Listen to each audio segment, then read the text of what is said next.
como Davi e seus valentes entraram em Jebu, depois se tornou Jerusalém, né, pastor? Jebu, depois se tornou em Jerusalém.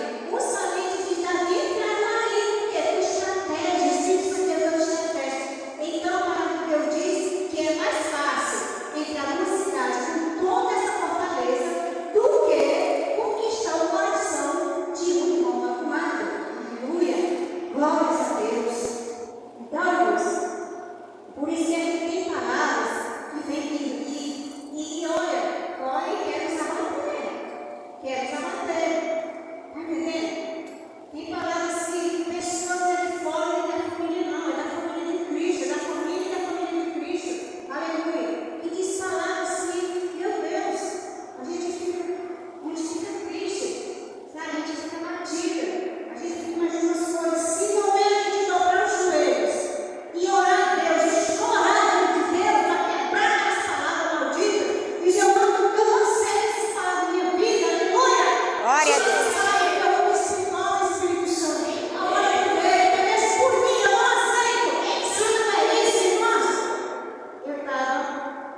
Eu estava abisbaixo, sem vida, aleluia. Mas Deus é Deus que tem me fortalecido, aleluia. Glória a Deus. E continuando, fortaleza está na obediência.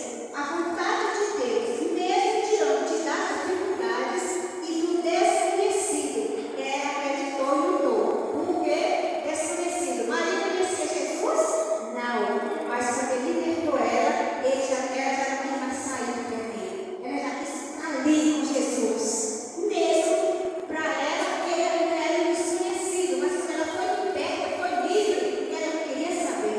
Foi um desconhecido que se tornou conhecido pela paz interior que ele deu dentro dela.